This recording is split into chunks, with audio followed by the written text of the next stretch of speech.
लेकिन राम भजन नहीं किया, अब हमने तुम्हारे दांत हिला दिए, अब राम भजन करोगे? तो व्यक्ति कहता है अभी नहीं करेंगे। मजबूत दांत फिर लगवा लिए, फिर बिल्कुल फिट करा लिया। भगवान बोले अच्छा।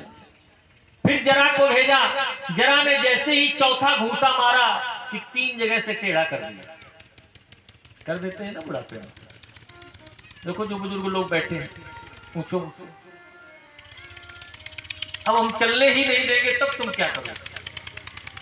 फिर भी व्यक्ति नहीं मानता, अपने बच्चों से, अपने पारिवारिक जनों से कहे भैया च्यवनप्राश मंगा दो जरा बढ़िया वाला, ताकत, और थोड़े दूध की भी व्यवस्था कर देना हमारी। कैप्सूल खा लेंगे, च्यवनप्राश खा लेंगे, लेकिन भगवान ने इशारा किया कि अब 3 जगह से टेढ़े हो गए हो, अब भी मान जाओ, हमारी तरफ आ जाओ। नहीं जाना, अभी तो माया मोह में फंसे हैं, अभी तो माया मोह में फंसे हैं। लड़के का तो पालन पोषण करके नाती को खिलाने के मोह में फंसे। अगर नाती पढ़ने चला गया स्कूल और समय से वापस नहीं आया तो समझो पूरे घर की स्थिति खराब कर दी। पता करो अभी कहां है बउआ, आया नहीं, है ना? लेकिन भगवान की तरफ ध्यान नहीं गया, भजन नहीं गया, तो 5वीं बार में घूसा नहीं पड़ता। 4 तो घंटियां बजती हैं और 5वीं बार में सीधे काल का घंटा बजता है। फिर कोई बचाने वाला नहीं होता, फिर कोई रास्ता नहीं होता। तुमने बड़े उपाय किए अपने बचने के, अब चलो अब कोई रास्ता ही नहीं। भगवान इशारे करता है, पहले समझ जाओ तो समझ जाओ, और नहीं समझ पाए तो चलो, फिर व्यवस्था है हमारे पास।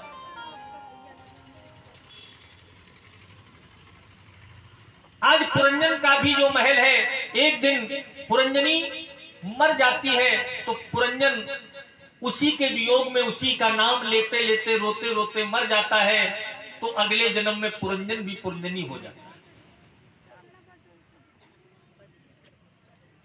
ये लेख है गरुड़ पुराण में भी, आप लोगों ने सुना होगा कि गरुड़ पुराण में एक लेख आता है कि जो पुरुष है वो पुरुष ही रहेगा और जो स्त्री है वो स्त्री ही रहेगी।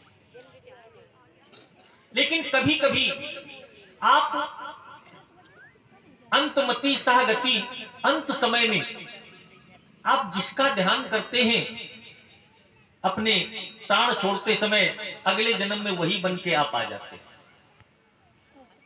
पुरंजन ने भी अपनी पत्नी का ध्यान किया, पुरंजनी का, तो अगले जन्म में पुरंजनी बनना पड़ा। वही कहते हैं नारद जी कि हे राजा प्राचीन बरही, तुम ही तो पुरंजन हो। परमात्मा को भूलकर इस संसार में पड़े हो, संसार के ऐसरों में पड़े हो, इसका भी मेरे पास आ जाए, उसका भी मेरे पास आ जाए, इधर से भी ले आओ, उधर से भी ले आओ। क्या करोगे, कहां मांग के ले जाओगे? भगवान से तो प्रार्थना बस इतनी करनी चाहिए, साईं इतना दीजिए जामे कुटुंब समाए, मैं भी भूखा ना रहूं, साधु न भूखा जाए। लेकिन साधु अगर दरवाजे पे आए, बाबा जी अबे जाओ, को है नहीं है घरे। रहीमदास जी ने उनके लिए भी कहा है, रही मन वे नर मर चुके, जे कहूं मांगन जाए। वो तो मरे हुए हैं जो मांगने जा रहे हैं, और उनसे पहले वे मुए जिन मुख निकसत नाहि। उनसे पहले वो मर गए जिन्होंने ना कर दिया। तो भगवान से प्रार्थना करो कि कभी हमको ऐसे ना मांगना पड़े, बस इतना मिल जाए कि मेरा जीवन चलता रहे, मेरे परिवार का जीवन चलता रहे, और अगर द्वार पर कोई साधु आ जाए तो उसको भी हम दे सकें, इससे ज्यादा हमें नहीं चाहिए। ये माया मोह, ये धन का लालच छोड़ के भगवान यही तो कहते हैं, आप हमारी शरण में आओ। आप तो अभी धन की शरण में पड़े हो, संसार की शरण में पड़े हो, और जिस दिन हमारी शरण में आ जाओगे सब कुछ भूल करके, उस दिन के बाद तुम्हारे सारे कष्ट ही हर लूंगा मैं। राजा प्राचीन बरही को बड़ा ही सुंदर उपदेश किया है। नारद जी कहते हैं कि राजन, जहां भी रहो, जिस हाल में रहो, भगवान का नाम जपते रहो। जिस देश में, जिस वेश में, परिवेश में रहो, राधा रमन राधा रमन राधा रमन कहो। राधा रमन राधा रमन राधा रमन कहो। जिस देश में, जिस वेश में, परिवेश में रहो, राधा रमन राधा रमन राधा रमन कहो। राधा रमन राधा रमन राधा रमन कहो।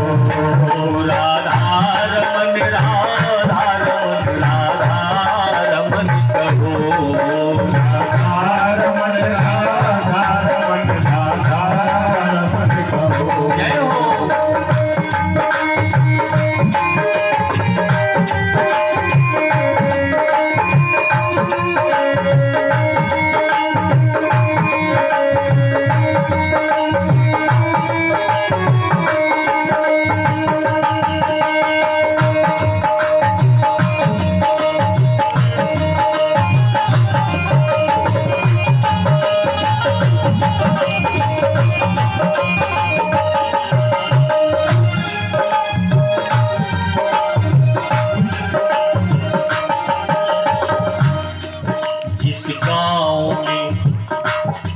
जिस छाँव में, जिस छाँव में रहो, राधा रमन राधा रमन राधा रमन कहो।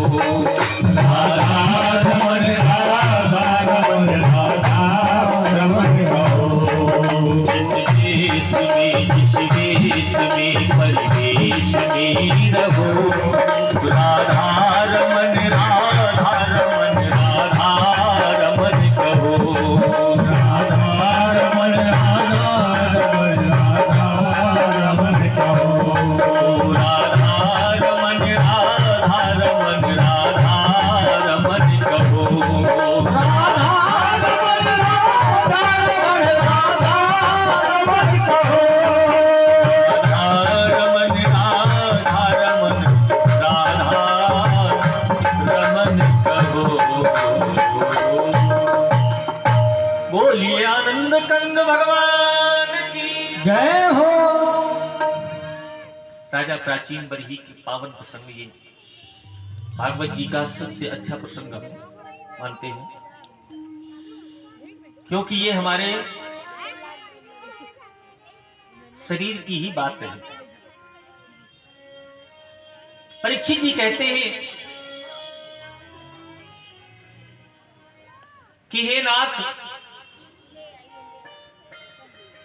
आपने महाराज मनु के दो पुत्र बताए थे, एक प्रियव्रत और एक उत्तानपाद। उत्तानपाद का तो प्रसंग आपने सुना दिया, लेकिन अभी प्रियव्रत का प्रसंग नहीं सुनाया। प्रियव्रत के व्रत में कौन हुआ, इनके वंश में कैसे आगे कौन कौन हुआ। सुखदेव जी कहते हैं, राजन परीक्षित,